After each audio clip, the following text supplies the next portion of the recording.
Olá, olá. Eu sou Roberto Coelho. Você está em um lugar e suas histórias. Estamos falando aqui sobre Enem, aquilo que cai sobre história no Enem. Estamos aqui falando agora da parte 2 sobre a história do nazismo. E vamos entender o que foi isso aí para que você possa responder lá no Enem. Tá legal? Vamos lá.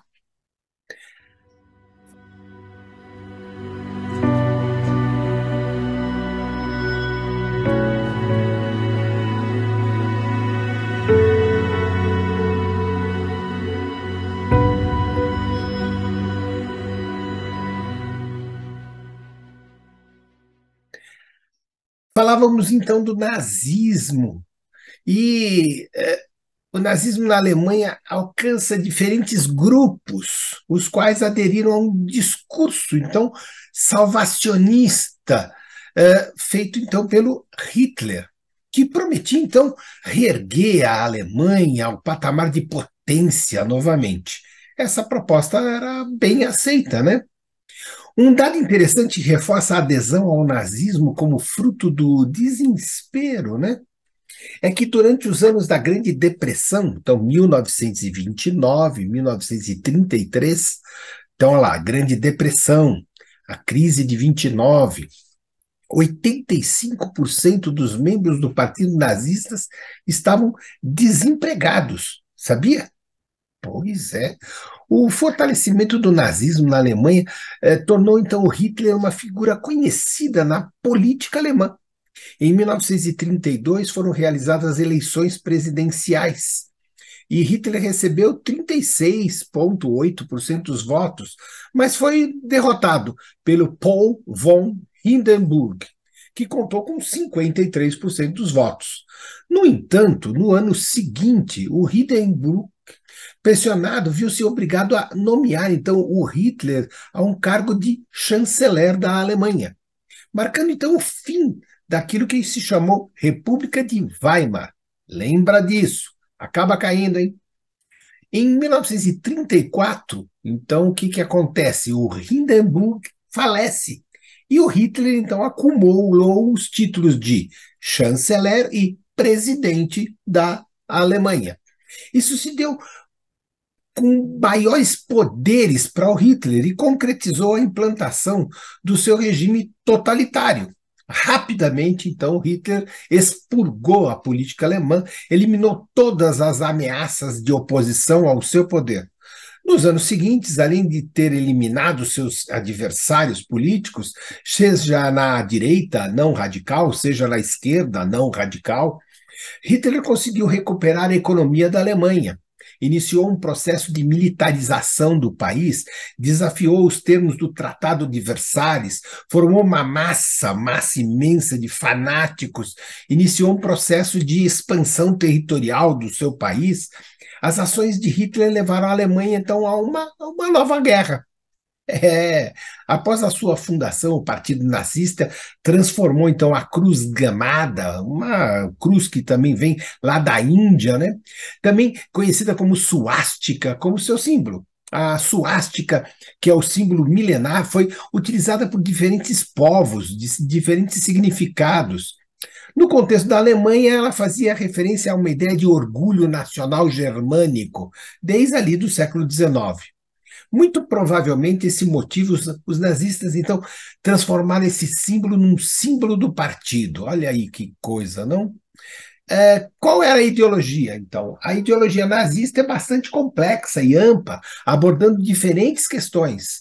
Vamos saber? Então, antissemitismo, olha, importante para você saber, antiliberal, antibolchevista, racista, uma exaltação da guerra, a eugenia, ou seja, a purificação da raça, exaltação da raça germânica, nacionalismo extremo, desejo de uma expansão territorial, desprezo por artes modernas. Tá aí, né? Em Nuremberg eram realizados grandes comícios do partido nazista. O antissemitismo, conforme então falamos, né, era algo que já existia na sociedade alemã, não é uma novidade ali, ele já estava ali desde o século XIX. Não faltaram nomes na história alemã que defendiam ideias anti-judaicas, né? A aversão aos judeus assumiu uma forma de preconceito religioso e um preconceito racial também. Lembra disso, que isso é importante, tá? Hitler defendia, então, a purificação da raça alemã, a começar pela, então, expulsão dos judeus da sociedade.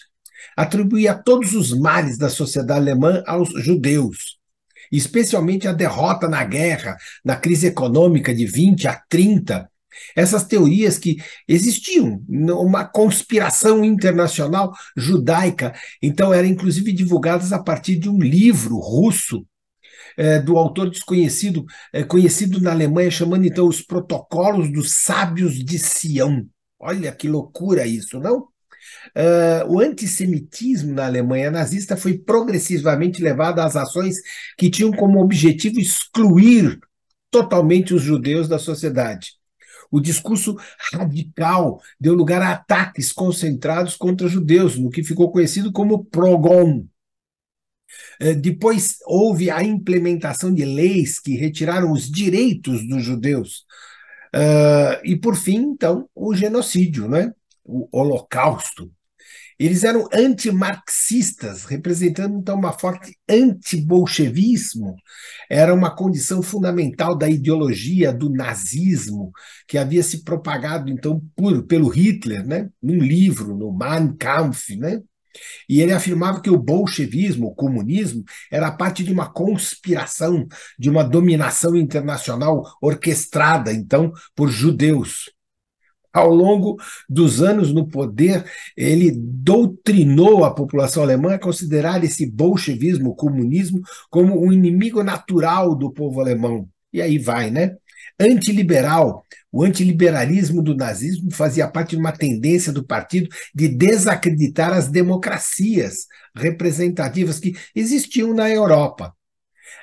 É importante considerar a oposição do nazismo ao liberalismo não se voltava estritamente ao liberalismo econômico, mas a todos os princípios básicos do liberalismo, como democracia, sistema de representação, direitos básicos do cidadão, liberdade de expressão, liberdade de manifestação e manifestação política. Tá aí, né? Não podia falar nada. Racismo. Na ideologia nazista, partia do ponto de vista que havia uma superioridade da raça germânica e difundida, então, ali pelos nazistas. Esse ideal de superioridade era fundo de uma leitura errada do darwinismo, onde, então, existia a ideia de que existia uma raça melhor do que a outra, né? Então, assim, ciganos, dinamarqueses, poloneses, judeus, negros, foram perseguidos muito dentro da Alemanha, né? Um outro ponto importante da ideologia era a formação de um espaço vital para a raça ariana, no qual se desenvolveria o Terceiro Reich. O império duraria 1000 anos e seria liderado, a princípio, pelo próprio Hitler, claro, né?